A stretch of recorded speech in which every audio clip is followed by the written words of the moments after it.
Howdy everyone, Hunter here with Crypto 101 today with a market update. And wow, we are roaring, we are soaring above $70,000. Where are we going next? Let's dive right in. Okay, well, I'm excited. I hope you're excited. You should be excited. I mean, the market is green. We're looking at my watch list over here, and all I see is green. I mean, maybe one little blip of red, but hey, mostly green. We've got Bitcoin up 5% for the day. We've got Ethereum breaking out over 2,300. Solana, hype. Everything seems to be up.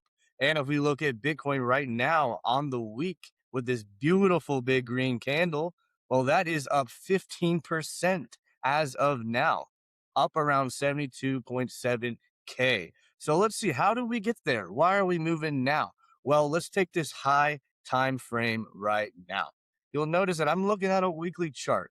I've got this beautiful yellow line. Yes, that is a 200-week moving average. You can see it has been holding up as support, a bit choppy over the last few weeks, actually last 2 months or so, as we have been ranging, but now we have decisively broken out of that range using the 200-week moving average as support.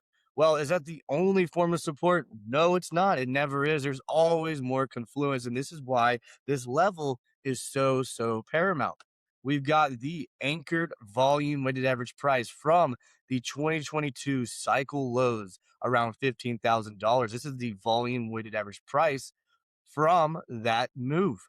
That orange line is exactly where we bottom from. That's one form of confluence. Now we also have a Fibonacci retracement from low to high, all the way down to the 0.618, which is considered the golden ratio, a very pivotal level when it comes to retracements. So that is there as well. We've also got our fixed range volume profile from the low to current price action. You can see right now we are running up against a very important node. This big area, this is a histogram of volume.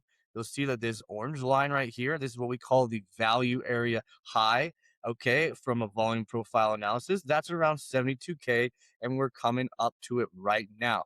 From a high time frame perspective, we really would like to see us get above this level to continue our way higher. So that's three things just from a high time frame perspective that we've got, but we've also got just a very standard linear trend line. Yes, that's right. One touch, two touch, and three touch. So just from a linear trend line standpoint, we are bouncing off from there. And this is the weekly chart.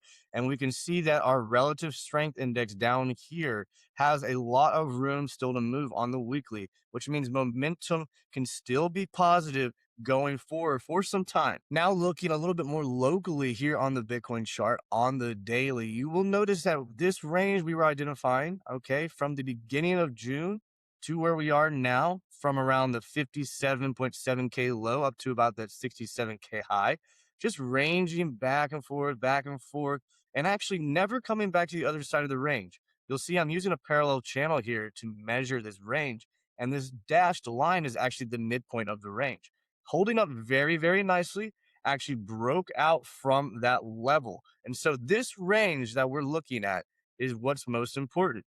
Now that we've broken out of the range, we want this range to remain as support.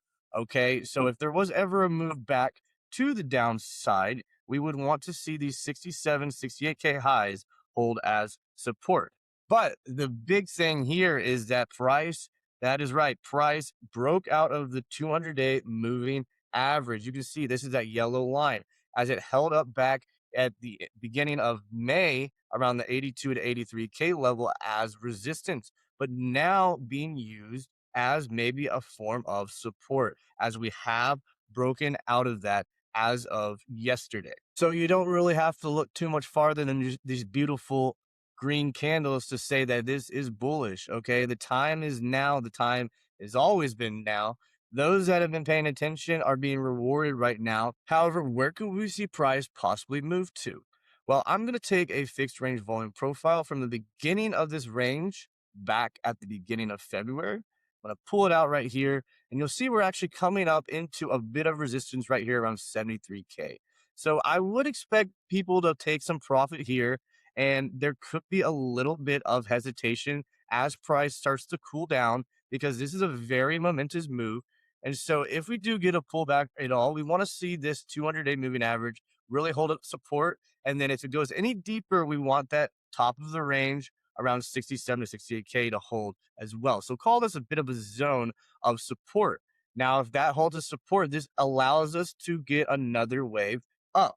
All right. Now, it doesn't have to work that way. This could also just continuously move up into another area that we're looking at around 77K. Okay. So, why are we looking at 77K as a possibility? Well, if I just move this volume profile back a bit to the beginning of the year, okay, you'll see that the value area high is actually here at 76K. So I and the team over here, we likely think this will continue up to 76 to 70K, which gives you a lot of room still from here. Whether it pulls back first or just continues here, this is the next big area of resistance and profit taking. All right. Now, if price, though, decides to move back above this 77K, 76K level, well, and flip it as support, well, then we really open up the floodgates for even higher, because if we move above this level, we have the potential to squeeze into this prior consolidation, this range back from the end of 2025, beginning of 2026. All right. So we were looking at this yearly volume profile, but how about we pull it back just a little bit further to the all-time high? And now you see we have a volume histogram from the all-time high to current price action. And you'll notice that this prior consolidation, there's a big mountain of volume right here. And you see that this yellow line actually moves up towards around 87K. So any type of move really back above 77K and then a squeeze above the prior highs here, this will be the next big area of interest around 88K. So that's the weekly, that's the daily, but we want to see kind of local price action as we did just break out. Now, what we really want to see is if price does come back, that this prior little range right here from around 67 to about 70K holds as support. So if you do see any move back down here, this might be another possible area of long entry or support. And if we see support there, that could be a very interesting long potential. Okay, so why were we moving? Why did we move above 67, 68K, squeeze above 70,000? Well, we actually had a massive, massive liquidation event yesterday. Yeah, I mean massive. I mean, you see this big line right here. This is the cryptocurrency liquidation history. I'm looking at CoinGlass right here. All these bars represent the liquidations from the short side and the long side. So you'll see that we had roughly over $3 billion worth of liquidations yesterday. Now, the last time we had a massive liquidation event was around October 9th, October 10th of 2025, in which we saw over 10 billion, nearly 15 billion plus in liquidations. However, those liquidations were to the long side. So if I take this long out, you'll see actually we had a ton of shorts liquidated, actually more than that event back in the end of 2025.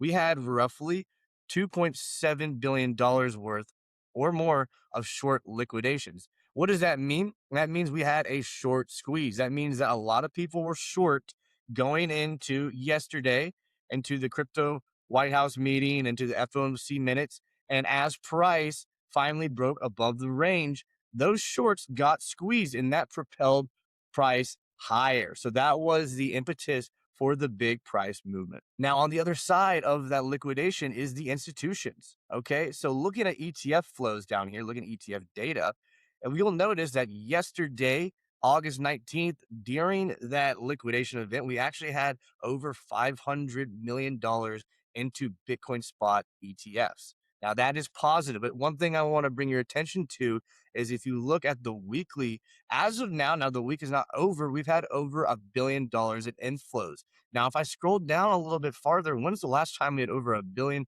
in net inflows? Well, it wasn't until the beginning of the year. So we're seeing institutional demand coming in on top of that liquidation event. And because of that event, we've also seen the coin market cap crypto fear and greed index actually spike up quite a bit, as we were in extreme fear for quite a while and then fear, and we've actually moved in to greed. Now, I wouldn't take that as a sell signal or anything, but sentiment is starting to shift to the upside. So we'll see if this sustains for much longer. So there you see why we moved up, who's behind it, why we're excited, and why you should be too.